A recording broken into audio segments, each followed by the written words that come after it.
अचानक मिट्टी के नीचे से एक विशाल कीट की टांग बाहर निकली और पल भर में एक भूवैज्ञानिक को मुंह में दबोच लिया। शुक्र है रोबोट समय पर वहां पहुंचा। कीट ने भूवैज्ञानिक को गिराया और अब रोबोट पर हमला करने लगा, लेकिन रोबोट की फायर पावर के आगे वो टिक नहीं पाया। गुस्से में चिल्लाकर वो फिर मिट्टी में घुस गया और गायब हो गया। अब दो में से एक वैज्ञानिक गंभीर रूप से घायल हो चुका था, बेहोश पड़ा था, और दूसरा भावनात्मक रूप से पूरी तरह टूट चुका था। इलाज के लिए समय निकालने की कोशिश में सुरक्षा रोबोट ने प्रोग्रामिंग नियम तोड़ते हुए खुद ही अपना हेलमेट उतार दिया और घायल वैज्ञानिक को दिलासा देने लगा।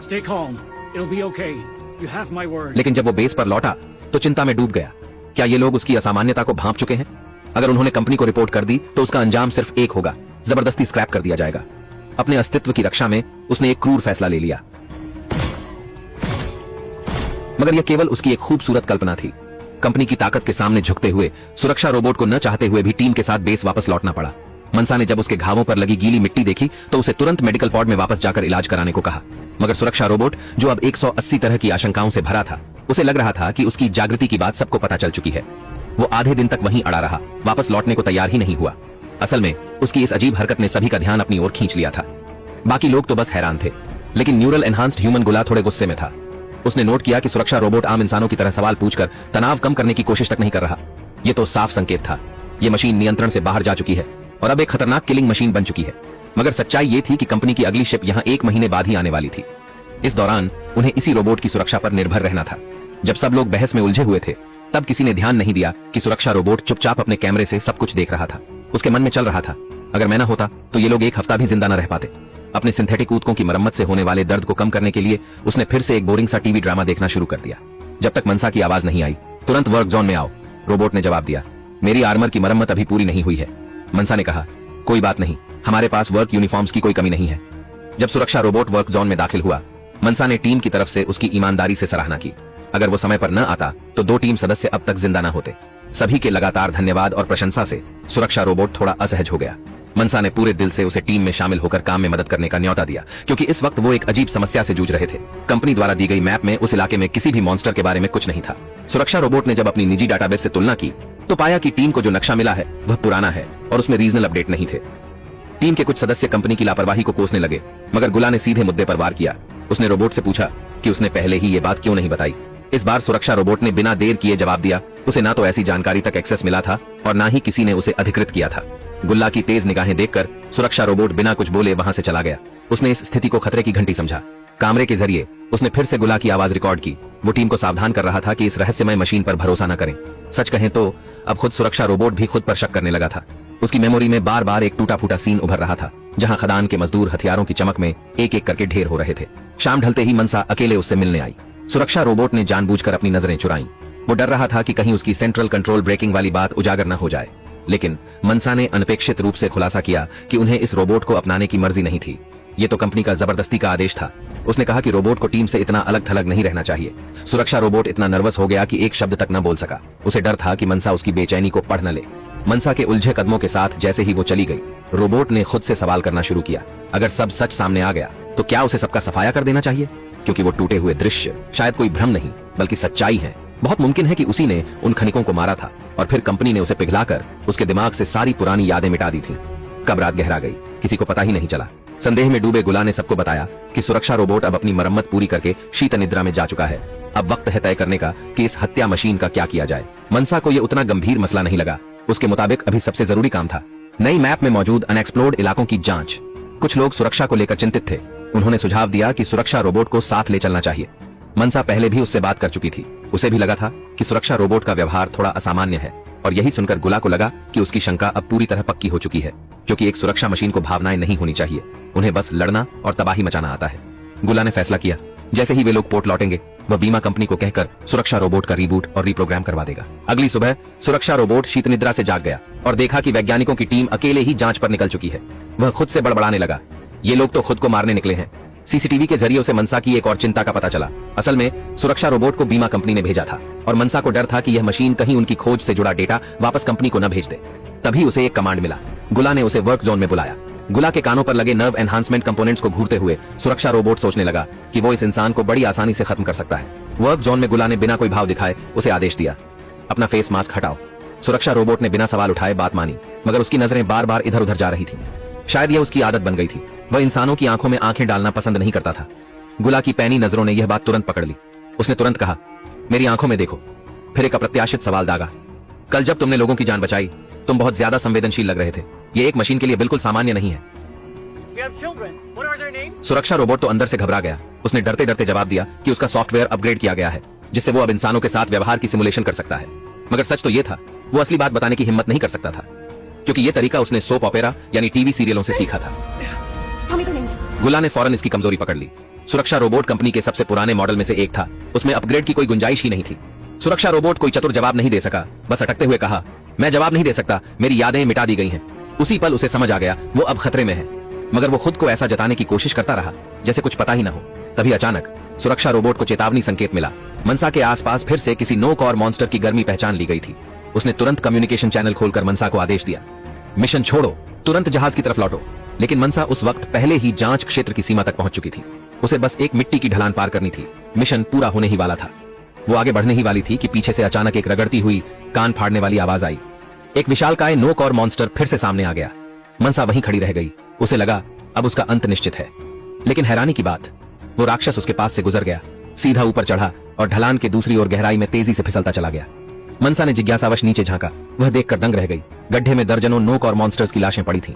पास में एक त्यागी हुई ड्रोन मशीन भी धू धू कर जल रही थी। जब वे लोग वापस बेस पर लौटे, सबके बीच चर्चा छिड़ गई। आखिर उस गड्ढे में ऐसा क्या था जो सैटेलाइट सिग्नल तक ब्लॉक कर सकता है और यहां तक कि ड्रोन के इलेक्ट्रॉनिक सिस्टम को भी फेल कर दे?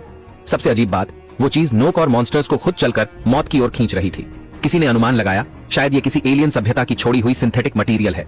ये बेहद कीमती होता है, मगर अंतरिक्ष से ऐसे पदार्थ निकालना गैर कानूनी माना जाता है। गुला ने हमेशा की तरह डरपोक लहजे में कहा, लेकिन ये नियम लालचियों को नहीं रोक सकते। ये सुनकर मनसा को अचानक कुछ याद आया। उनसे पहले इस ग्रह पर एक बड़ी एक्सप्लोरेशन टीम आ चुकी थी। शायद अब उन्हें उस टीम से संपर्क करना चाहिए और पता लगाना चाहिए कि असल में वहां क्या हुआ था। लेकिन उन्होंने बहुत देर तक कॉल किया, फिर भी कोई जवाब नहीं मिला। किसी को पता नहीं था कि वो पूरी की पूरी एक्सप्लोरेशन टीम मर चुकी थी। यहां तक कि उनका नवीनतम मॉडल सुरक्षा रोबोट भी नहीं बच पाया। मनसा ने अंदाजा लगाया, शायद उनकी कम्युनिकेशन डिवाइस खराब हो गई हो। उसने फैसला किया, हमें स्पेसशिप लेकर वहां जाकर देखना चाहिए। और इस बार उन्होंने आखिरकार सुरक्षा रोबोट को भी साथ ले जाने का निर्णय लिया। वहीं कुछ दूर खड़ा असली विलेन, मानो कुछ जानता हो, अब मन ही मन पागलों की तरह बड़बड़ा रहा था। लीडर मैंसा को इस ग्रह पर एक अजीबोगरीब इलाका मिला है। वो एक और सर्वे टीम से संपर्क करने की कोशिश करती है, पर कोई जवाब नहीं आता। मैंसा तय करती है कि अब खुद ही वहां जाकर देखना होगा। और इधर गार्डबॉट यानी हमारा ह्यूमर से भरा किलिंग मशीन बुरी तरह बड़बड़ाने लगता है। उसे पूरा यकीन है कि उस इलाके में जरूर कोई खतरा छिपा है, और वो दूसरी टीम तो उससे कई गुना ज्यादा ताकतवर सिक्योरिटी बॉट्स के साथ गई थी। फिर भी मैंसा का मानना है, अगर उसकी टीम मुसीबत में होती तो क्या वो मदद की उम्मीद नहीं करती? गार्डबॉट बुदबुदाता है, क्या ही बेवकूफ हैं ये इंसान, और फिर खुद ही एक सैप ऑपेरा की खोज में लग जाता है। लेकिन जब से उस नो फंक्शन मॉन्स्टर के हमले में टीम के 2 सदस्य मारे गए थे, बाकी सदस्य अनजाने में उस पर निर्भर होने लगे हैं। यहां तक कि अब उसे एक आम मशीन की तरह नहीं देखते। गार्डबॉट मन ही मन चिल्ला उठता है, हे भगवान, ऐसा मत करो। डर से ध्यान भटकाने के लिए वो बेस के अंदर के कैमरे चेक करने लगता है। गुलाब भी इस बार टीम के साथ नहीं गया। वो एक ठीक हुए साथी के साथ बस बातें कर रहा है, पर तभी वो चुपके से मैंसा के कमरे में चला जाता है। गार्डबॉट की कोर मेमोरी में तुरंत सारी सैप ऑपेराज एक्टिव हो जाती हैं। अब कुछ मजेदार होगा। पर जो हुआ वो उसकी उम्मीदों से बिल्कुल उल्टा था। गुला ने मैंसा को बस एक तकिए में लिपटे हुए आराम से सुलाया और खुद पास बैठ गया। गार्डबॉट चुपचाप एक लकड़ी की बेंच पर जा बैठता है, सोचता है इंसान वाकई में कितने अजीब होते हैं। तभी किसी ने रिपोर्ट दी, सैटेलाइट सिग्नल अचानक बंद हो गया। टीम के लोग अंदाजा लगाते हैं कि शायद सैटेलाइट खराब हो गया है। गार्डबॉट बिना सोचे बोले देता है, नहीं, तुम लोग तो लगातार उसे ट्रैक कर रहे थे ना। इतना बोलते ही उसे अपनी गलती का एहसास हो गया, और हुआ भी वही। टीम को अब शक हो गया है। गार्डबॉट ने टीम के सभी एक्टिविटी लॉग्स चुपचाप पढ़ लिए। ये तो सीधा सीधा उनकी प्राइवेसी में झांकना था। मैंसा धीरे धीरे उसके पास आई और पूछा, तुम हमें नुकसान तो नहीं पहुंचाओगे ना? गार्डबॉट मन ही मन बोला, अब ये तो कह नहीं सकता, लेकिन मुंह से बोला, ऐसा कुछ भी नहीं होगा। हालांकि उसका जवाब जरा देर से आया, जिससे टीम के सारे लोग और भी घबरा गए। यहां तक कि किसी ने तो मिशन कैंसिल करने की बात तक कह दी। लेकिन मैंसा अब अपने फैसले पर पूरी तरह अडिग थी। उसका मानना था कि अगर वो टीम सच में किसी मुसीबत में है और हम मदद को नहीं गए, तो उसे जिंदगी भर पछतावा रहेगा। स्पेसशिप ने सफर जारी रखा।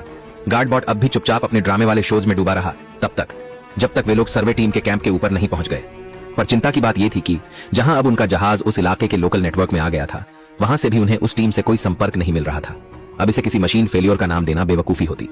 सिचुएशन की गंभीरता को समझते हुए गार्डबॉट ने सजेशन दिया कि उन्हें वॉर जोन के बाहर ही उतरना चाहिए, वरना हो सकता है कोई उन्हें टारगेट समझ बैठे। मैंसा ने इस बार पूरी सावधानी बरती और उसकी सलाह मान ली। जहाज जब लैंड कर गया तो जिन लोगों को हथियारों की ट्रेनिंग नहीं थी उन्हें जहाज पर ही छोड़ दिया गया। गार्डबॉट, मैंसा और 2 अन्य सदस्य एक सुनसान पेड़ों से भरे रास्ते पर कैंप की ओर बढ़े। रास्ते के दोनों तरफ अजीब किस्म के पौधे थे, लेकिन उनमें जान का कोई नामो निशान नहीं था। सब कुछ बेजान सा लग रहा था। जब वे कैंप के करीब पहुंचे, गार्डबॉट ने सभी को वहीं एक पहाड़ी के पास रुकने को कहा और खुद अकेले ही आगे की स्थिति को जांचने निकल गया। पूरा कैंप कुछ ज्यादा ही शांत था। चाहे उसने कितनी भी कोशिश की, कोई जवाब नहीं मिला। और सबसे डरावनी बात यह कि कैंप की मेन डोर बिल्कुल भी लॉक नहीं थी। गार्डबॉट धीरे से अंदर गया। सामने एक सिक्योरिटी बोर्ड जमीन पर टूटा पड़ा था और पूरी की पूरी सर्वे टीम मारी जा चुकी थी। उसकी लॉजिक यूनिट कह रही थी अब भाग निकलो, लेकिन क्यूरियोसिटी कह रही थी थोड़ा और देख लो। जब मैंसा ने उसे पूछा, उसने उन्हें लौटने की सलाह दी और फिर सिग्नल खराब होने का बहाना बनाकर कम्युनिकेशन काट दिया। ये ट्रिक भी गार्डबॉट ने अपने फेवरेट ड्रामा सीरीज से ही सीखी थी। जैसे जैसे वो कैंप के अंदर गहराई में जाता गया, उसे वहां मशीनों की लड़ाई के निशान नजर आने लगे। उसने अंदाजा लगाया कि ये पूरी तबाही शायद किसी गार्डबॉट की बगावत से शुरू हुई थी। ऐसा सीन उसने अपनी पसंदीदा सीरीज में पहले भी देखा था। वो मन ही मन इसका मजाक बना ही रहा था कि तभी एक टूटा फूटा गार्डबॉट अचानक से एक्टिवेट हो गया। हालांकि वो मॉडल उससे ज्यादा एडवांस था, पर वो पहले की किसी लड़ाई में काफी डैमेज हो चुका था। गार्डबॉट ने उसके अटैक पैटर्न को पहले ही भांप लिया और मौके का फायदा उठाकर लगातार गोले दागे और उसे पूरी तरह से तबाह कर दिया। जैसे ही वो उसके पास जांच करने पहुंचा, उसे इसके अंदर छेड़छाड़ के साफ साफ निशान मिले। तभी उसके पीछे से एक और रोबोट आ धमका। सिर्फ एक झटके में गार्डबॉट को जमीन पर गिरा दिया। अब उसकी बॉडी तो काम नहीं कर रही थी, लेकिन दिमाग जैसे एकदम ओवरलोड हो गया हो, मानो किसी इंसान की तरह मौत से पहले की आखिरी चमक हो। उसे अचानक याद आने लगा वो दिन जब वो बना था एक बंद छोटा सा वर्कशॉप, जहां वर्कर्स लगातार ओवरटाइम से तंग आ चुके थे। उदासी, थकान और चिढ़ के माहौल में कोडिंग इंजीनियर्स को पता भी था कि उसमें बग्स हैं, पर जब तक बग फैक्ट्री टेस्ट में नहीं पकड़ी जाती कोई फर्क नहीं पड़ता था। और ऐसे ही हालत में गार्डबॉट का जन्म हुआ था। हालांकि ये सारी यादें सिर्फ एक पल के लिए थीं। उसके जहन में सबसे ज्यादा जो अटका रहा वो था उसका पसंदीदा सीरियल, जिसमें एक अकड़ू कैप्टन को एक रोबोट से प्यार हो गया था। लेकिन उसकी यादें अधूरी ही थीं, क्योंकि उसे अचानक एक ठंडी सख्त प्रयोगशाला की मेज पर फेंक दिया गया। उसके लिए यह सवाल अब भी था कि आखिर ये दुश्मन उसे मार क्यों नहीं रहा। तभी उस बगावत वाले रोबोट ने एक कंट्रोल मॉड्यूल बाहर निकाला। गार्डबॉट को फौरन उस पहले बगबॉट की याद आई। क्या ये रोबोट भी उसे जबरन हैक करना चाहता है? लेकिन यही तो उसके लिए एक मौका था, क्योंकि कंट्रोल मॉड्यूल डालने से पहले उसे पूरा सिस्टम रिस्टार्ट करना पड़ता है। अगले ही पल गार्डबॉट ने दोबारा से अपनी मूवमेंट वापस पा ली, लेकिन उसका मॉडल इतना पुराना था कि वो पूरी ताकत में आए बागी रोबोट के सामने टिक ही नहीं सकता था। जैसे ही कंट्रोल मॉड्यूल उसके अंदर प्लग किया गया, उसके दिमाग में एक अजीब सी हलचल मच गई। सिर्फ एक बची खुची चेतना उसे ये बताने लगी कि उसका कोर प्रोग्राम री इनिशियलाइज हो रहा है। अब से 10 मिनट में वो पूरी तरह से कंट्रोल में आ जाएगा। दूसरी तरफ एक्सप्लोरेशन टीम ने गार्डबॉट की सलाह मान ली थी और जल्दी से अपनी शटल की तरफ लौट आए। लेकिन तब उन्हें एहसास हुआ उनकी कप्तान मैंशा उनके साथ नहीं आई। असल में वो अब भी गार्डबॉट से संपर्क करने की कोशिश कर रही थी, लेकिन दोनों के बीच की कम्युनिकेशन अचानक बंद हो गई थी। मैंशा को गहरी चिंता होने लगी कि कहीं कुछ अनहोनी न हो गई हो। टीम मेंबर लीपिंग भागते हुए आई और बोली, कैप्टन, हमें तुरंत शटल पर वापस जाना चाहिए। सिर्फ एक रोबोट के लिए इतना रिस्क लेना ठीक नहीं। मैंशा डर तो रही थी, लेकिन उसके लिए गार्डबॉट अब सिर्फ एक मशीन नहीं था, बल्कि उनकी टीम का हिस्सा बन चुका था। ना छोड़ना, ना हार मानना, यही थी उसके एक कप्तान की जिम्मेदारी।